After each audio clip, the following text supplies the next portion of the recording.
Hi there, I'm David Benites, and this is Extreme Vocal Institute. Today I'm going to be answering your metal vocal questions. We get many of these regularly from here on our YouTube channel and from our Facebook community group. So I'm going to dive right in here, and we've organized these slightly this time around, and I'm going to be starting with a handful of questions specifically about exhaustion and air pressure. Now, this first question states, I get a lot of problems while screaming. I cannot scream for a long time, and my vocal cords stop working after 3 or maybe 4 songs. Also, my vocal range won't remain the same as the beginning. How can I fix it? Now, things like endurance and range fluctuation are definitely side effects of overexertion. Typically, this comes from using too much force with the diaphragm, which is very common with people who are self-taught in the beginning stages of what they're doing, or people who have been instructed to operate off of just sheer force. As we've covered in many videos here on our channel, you want to make sure that you're more so balancing the amount of force you're using and not necessarily squeezing and pushing as hard as you can, but using the appropriate amount of air pressure behind whatever sound it is you're going to make. The overuse of air is what causes the most exhaustion because of the friction that creates within the vocal cords and other structures used to create metal vocals, but it also will cause that sort of range fluctuation, or rather how it diminishes like that. Maybe you'll lose a little bit of the low end of your voice, or a bit of the high end of your voice, or maybe both, and maybe more than just a little as well. That's because the voice is trying to work so hard to not be overpowered by the amount of air you're using that it's just constricting and squeezing, which is causing even more fatigue, which inevitably the diaphragm will win, and these tiny little delicate muscles here in the throat will just let go and give up. And that's where that comes from. So my recommendation for you is to make sure that you're more so balancing your air pressure rather than just flexing and pushing your way through the sounds. And this should help with your range, this should help with your consistency and your endurance as well. So you'll definitely be able to go for more than just a handful of songs. The next question on this topic.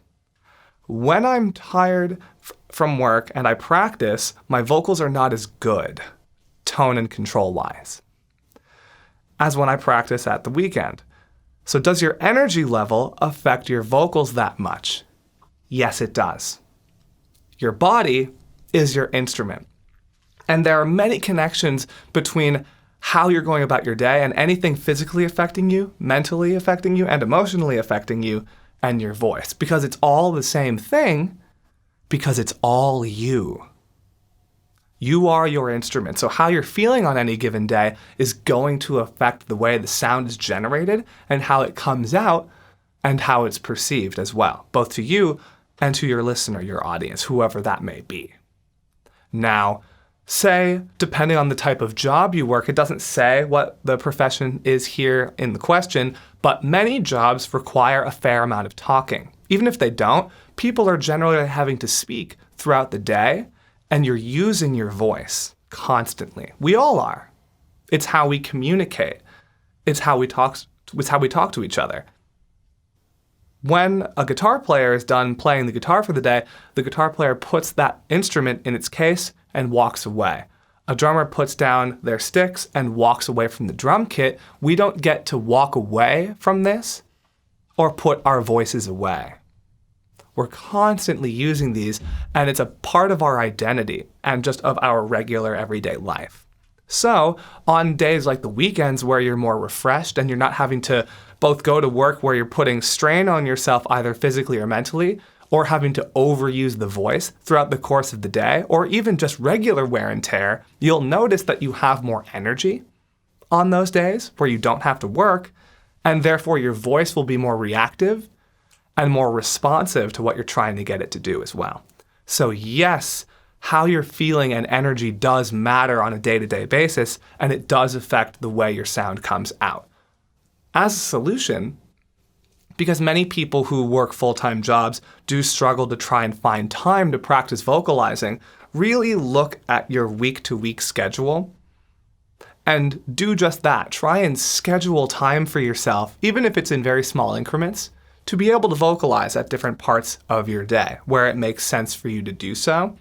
And see if there are ways to do so earlier in the day, maybe midday, or maybe if you only have the option to do the end of the day, try and give yourself a bit of a break vocally to just rest and relax your voice and not make sound as much between when you leave work and when you would like to practice. And this will help you feel some of that energy come back and help you cycle in a little bit of the healing process so that by the time you go in to vocalize, you'll be able to get more healthy and balanced responses with your voice. Moving on to questions related to screaming anatomy. Here's one. Can you explain what it means to use your epiglottis to scream and how it could potentially be harmful? I've been told that a lot of false chord screamers use it without knowing it, and that can damage the throat, but I have no idea how. So let's talk about the epiglottis for a second. It's true that there are many vocalists that claim to be false chord vocalists that are in fact using the epiglottis or are in part using the epiglottis without realizing it. I find this to be very common in more of the straight death metal sound because of the different types of vibrations that you'll hear between different vocalists. Now, as I've demonstrated in other videos here on our channel, when you get the false chords vibrating on their own, it sounds a little like this.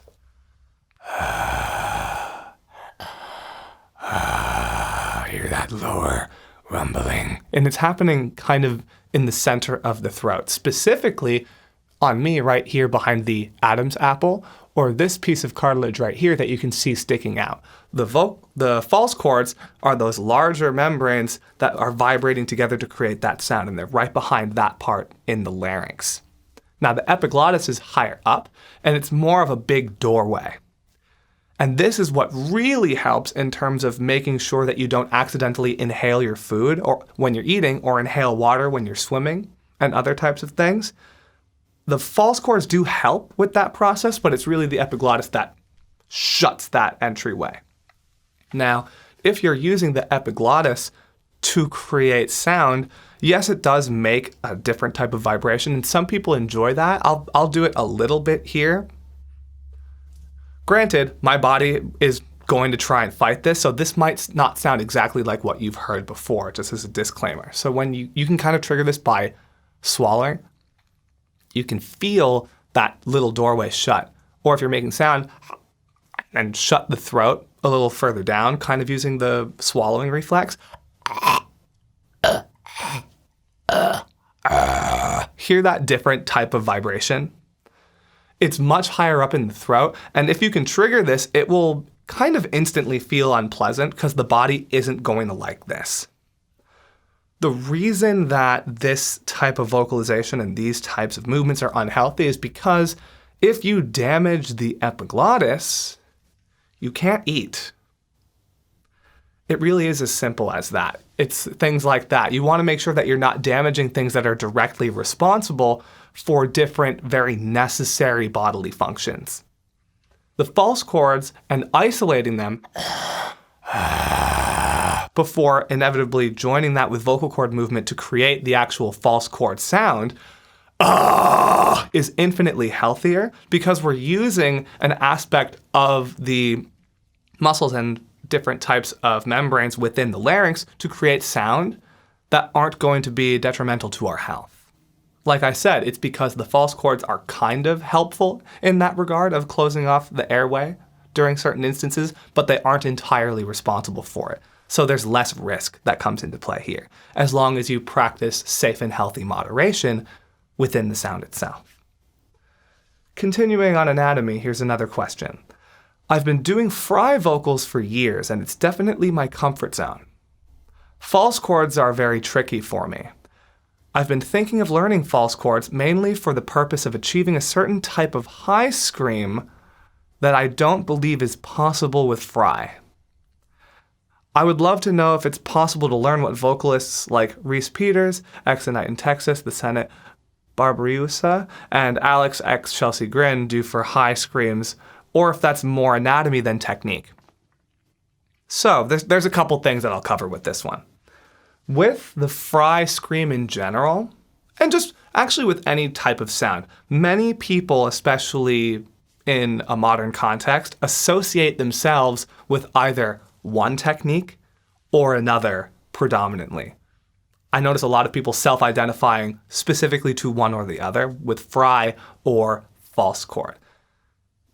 For those of you at home wondering the difference between these two things, I have done a video here on our channel recently on this exact topic between false chord and fry screams, and you can check that out for yourself. I'll use a little bit of that in context here, where it's important to understand how the sounds behave. With the false chords, which I already covered in the last question, you can hear down here, in the lower region of the sound, there's a lot more vibration and a lot more intensity.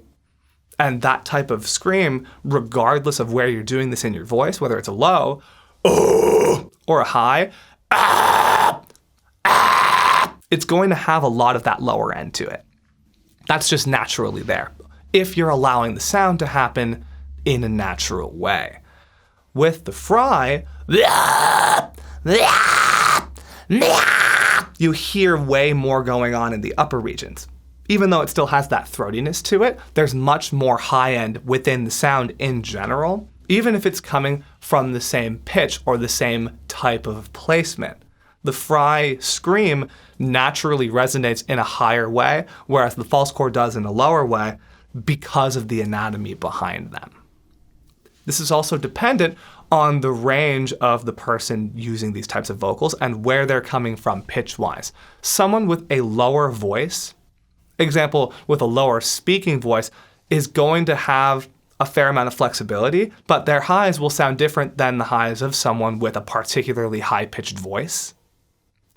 But we can use manipulation to be able to bend those sounds more into the sonic areas we want them to be in. It's just the difference of if it happens naturally without shaping, or if we need to assist with additional shaping up here in the upper regions of the throat, the vocal tract, and the mouth itself. Now, because of that, I think for you specifically that the fry scream will actually be more your best bet in terms of what you're looking for with those kinds of more shrill types of sounds, because the false chords themselves don't actually create that sound. Even though there are higher overtones in lower sounds and lower overtones in higher sounds, if what you're looking for is more of that whistle response, that's more so going to come from shaping than it's going to come from the actual sound itself. The tone, when totally open, is supposed to be a little more natural sounding. And it's only additional shaping that actually turns that sound into other things. So I would experiment less with trying to force other sounds to do things by themselves, and more so with additional distortion within shape variation to be able to achieve the goals you're going after. To briefly cite the people you mentioned, all of those people are shaped differently, and they're using different types of mouth shapes to create the sounds that they have or had made. And it's important to understand that there is a fair amount of tension that goes into that. So if you're going after a style like those more piercing high screams that have more unhealthy tension built into them, take that with a grain of salt. You can use different things projection-wise in the pharynx to send your sound outward in a more natural way. And make sure that if that's the kind of sound you're going for, use a little bit of that distortion and projection, but do so in moderation and understand what it's taking to do that, and make sure you don't accidentally overdo it and just constrict with the throat itself. And speaking of projection, I have a question on that kind of topic here. Do you guys have any tips on how to make my vocals louder? I can make some different vocal sounds that are typical in death metal and grindcore, but I'm not sure how to make them louder. So, first and foremost with metal vocals, as I say very often, and I talked about this last week in our video here on YouTube about the differences between power and tone, You don't have to be the loudest person in the room. It's not important to have necessarily a louder scream than the next guy or than someone you've looked up to or whoever, because this type of music is not meant to be done acoustically, and it's meant to be done in context with a band, with electric instruments, through electric equipment, i.e. microphones that are going through speaker systems to make sure that everything's actually balanced when you hear it back. Because of this, you don't necessarily have to be able to project your sound louder than other types of sounds in order for them to be correct or, more importantly, good. It's more so important to let things project to a natural point and understand the difference between that natural projection and force. For example, best case guess here when you're talking about different things death metal wise, that usually refers to the false chords, but I'll talk about it in terms of fry as well. The false chord scream is a little louder for me personally than my speaking voice, but not by much. And the fry between how I speak is more or less at the same level, if not a little lower than my speaking voice. And that's just how they're supposed to occur naturally. Like I mentioned with the last question, you can use different parts of the vocal tract to create additional distortion, i.e. the pharynx, which is up here in this part of the throat. You can create that very light compression sensation. This is called glottal pressure. And this is used anytime we say a word that starts with a vowel. A, e, I, o, u. Apple, eggs, orange juice. That kind of slight popping sensation is something we use in conversation all the time. And if you can use that in context with your screaming sounds, even just that same amount that we use conversationally, turns to and the fry turns to because of that additional compression happening in the throat and the way this shape variation affects the travel path that the sound is having to go through to exit the body. Now, you could hear how significant the difference was when I did it, and it was only significant because I kept everything else relaxed and neutral. I didn't squeeze with every single muscle of the body to try and force this sound out. It's important to keep the rest of yourself relaxed so that you're combining natural resonance with shape variation, because this is what's going to create true and natural and healthy progression. And true and healthy natural projection as well, and be able to build up your sound into what you're trying to get it to be without necessarily going just after loudness, if that makes sense.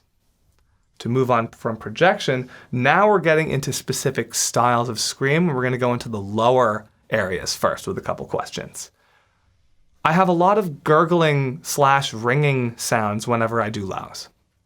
I'm trying to find out what that is and how to stop that. So that's actually good that that's happening. And I'll explain.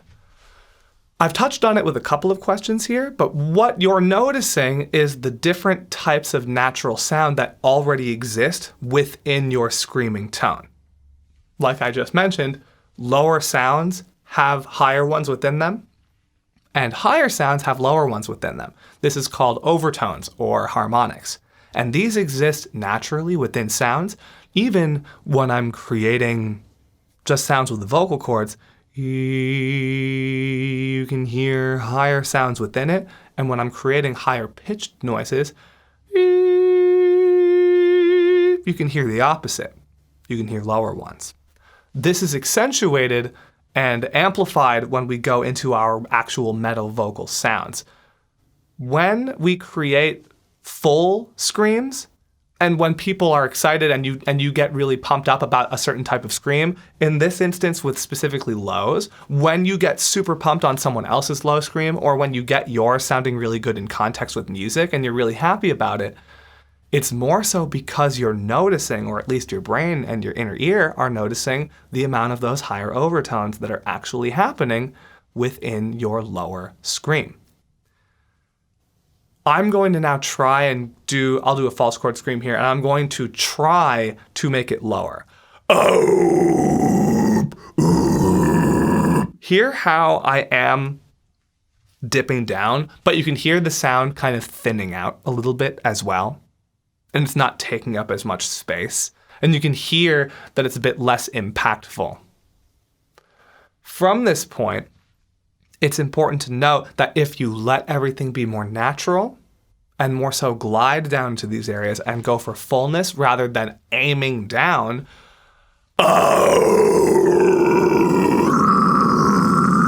so I just intentionally created that kind of gurgling, that kind of throat sound, and that whistling noise within the lower scream. Now, by itself, like you're hearing now, that might sound a bit odd, and there are all of these other sounds that exist naturally within the scream. In context with music, a lot of those sounds get eaten up by the band.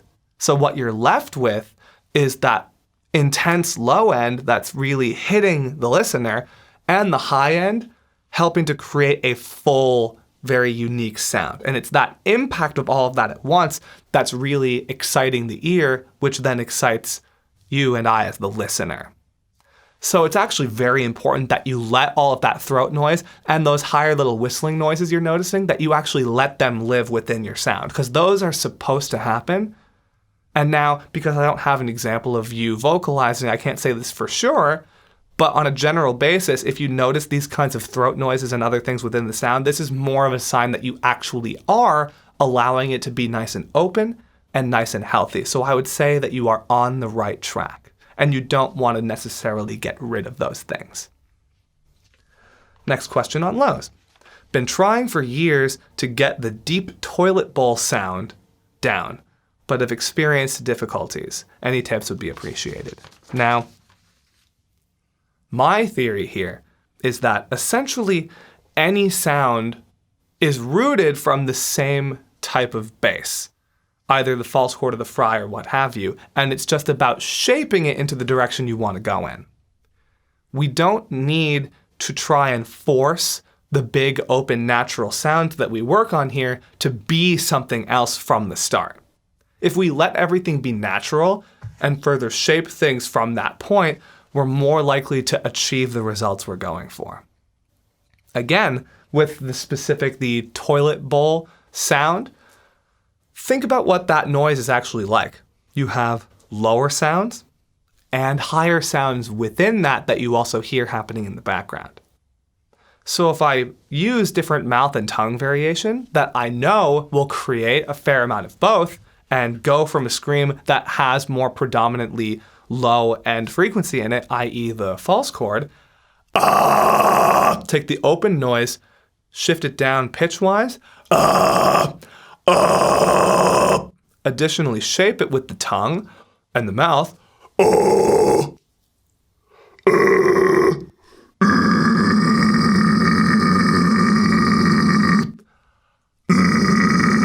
and suddenly you have the sound you're going for. If you're trying to match someone's specific sound, remember that they're probably coming from somewhere differently than you are. They have a different voice than you, their face is shaped differently from you, and so if you're not getting the exact result you want, rather than trying to force it, make sure you play around with face flexibility, jaw flexibility, keeping everything relaxed, and really experimenting with tongue variation until you get the right type of overtone response that you're looking for. Any of these types of specialty kind of named screams is just about being able to balance the amount of overtones you're getting in whatever way you want them to be happening, which takes equal parts flexibility and equal parts relaxation, and not at all just about push and force and power. Moving on to high scream related questions. How to do goblin highs. The kind of thing in the first minute of Cattle Decap's new song.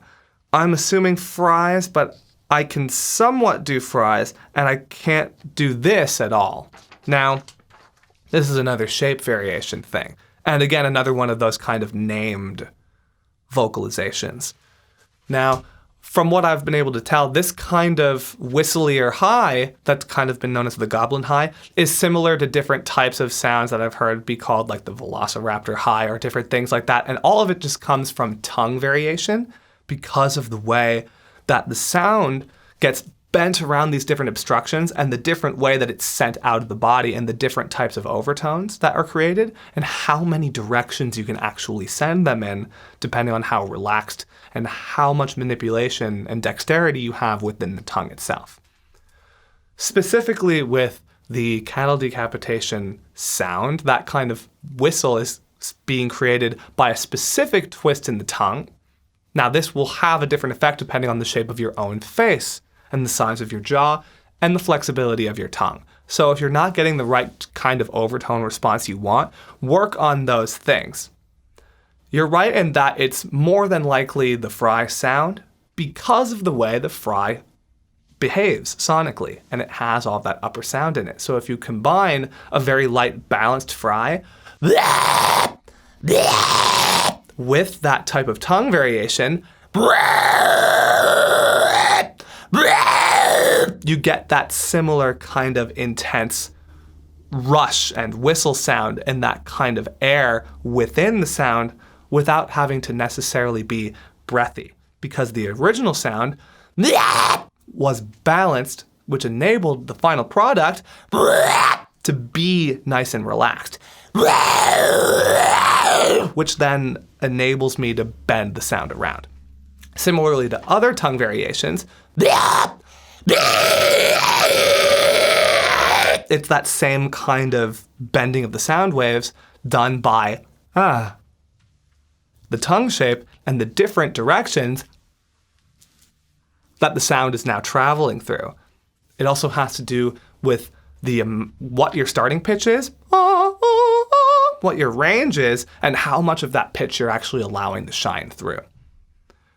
Pure fry, letting more pitch through.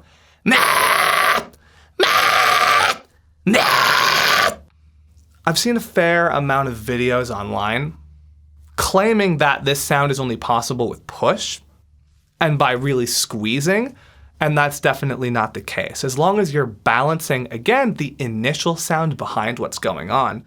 In this example, it's the fry. And you can get that to be more so balanced and calm rather than forced out and not have to rely on tension and squeezing to activate the right type of vibrations, then you'll be able to further shape that sound, not just into this direction, but any which way you want. Continuing, we've got our last couple questions here, and we're going to get into specific emulation types here. Here's one question. So singers like C.J. McCreery, Oliver Sykes, and Phil Bozeman have this mid-scream, not like a guttural, but like a heavier kind of scream. What's that called, and how do you do it? So disclaimer. Everyone is shaped differently, and everyone has a different voice. Specifically with the people you've referenced, i.e. like ex-vocalist of Lorna Shore, vocalist of Bring Me the Horizon, and vocalist of Whitechapel, these people have all taken very, very different approaches when it comes to their voices, and they get very different types of sounds, and if you listen to them all lined up, very different types of overtone responses as well. So you can't really compare them to each other, because they're definitely all coming from different spots and different places and different types of technique. All of these different vocalists' core sounds can essentially be classified, in my opinion, as mid-screams. These kind of more so come from the speaking voice, and everyone that you've cited here, I know for a fact, have slightly lower speaking voices. You'll notice different people will speak from different places depending on how they're shaped and different things genetically as well. That will affect how the speaking voice develops.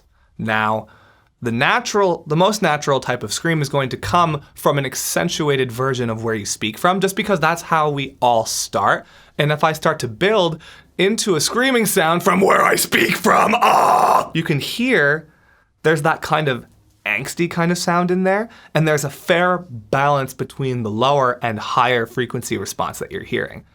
again, from this pitch, ah, or fry, ah, it's the same in both. You get that balance. And it's because it's from somewhere very comfortable in the voice, and it's the most open throat-wise and the least shaped additionally from there. Now, this is important to note because that means because there's less obstruction, you're hearing more of what's actually going on in this context. You're hearing more so what's happening in the throat in an uninterrupted way. Difference between kind of almost a hardcore yell, versus more of a guttural type of sound. Those sounds, from the way I just did them, are actually being produced via the same technique. They're just being shaped very differently. If I move from one to the other, it's just going from open to closed with a tongue variation. They are the same noise at their core. Now, like I said, these different people and various others are all approaching their different core sounds. And by core, I mean like the majority of what they do, that kind of what everything is centered around. They're approaching that from different perspectives because they're different people. And everyone, especially those who are self-taught, learn in different ways from different starting points. But generally that comes from whatever the speaking voice is and where you most predominantly speak from. And that's what leads to that type of mid scream. So that's what that's called, essentially. And the way you can get there is by learning to approach your scream tones and your metal vocals from your speaking voice and see what you can do from that point. And then additional flexibility from there will just increase your abilities. And we're on to our last question here. I'm curious how to safely achieve a yell-type vocal like Greg Puciato from Dillinger Escape Plan. Now, this question definitely makes me happier because of the word safely. I'm glad that those of you out there who are trying to learn this type of pitched yell, scream, are thinking about how to do so in a safe and healthy way. We did recently here on our YouTube channel cover actual melodic or pitched screams as well, and we'll link out to that here. This is essentially a precursor to a lot of the type of sound that you hear today in like the hardcore, the post-hardcore, and the metalcore scenes of metal music, where you're hearing a lot of that vocal cord come through in the sound, and it's a much more emotive and expressive, intense type of shouted sound. And it sounds the most like a human voice and a human response, as opposed to the very distorted sounds that we're making here sound less and less human. Now, when it comes to that type of yell, there are different approaches of how to do this. For this one specifically, I can tell you that it's a mixture of projected singing and a little bit of fry as well. You'll notice that those types of melodic runs into the sound itself go into the extended area of the voice when you're shouting, and then a little of the fry activates. And you hear how it's only a little. So in context, you hear more of what the vocal cords are actually doing versus just a fry, where suddenly the emotion and the expression are gone. And that's because the pitch is missing. And that's kind of what we're locking onto sonically as what's making us feel something. And where that sound exists is dependent on your own melodic range, how calmly you're able to ascend melodically while not squeezing for it, and then allowing the fry to happen naturally rather than in that vice grip sort of sense. You'll notice that if you're working too hard, the actual vocal tract will close and the sound will just stop.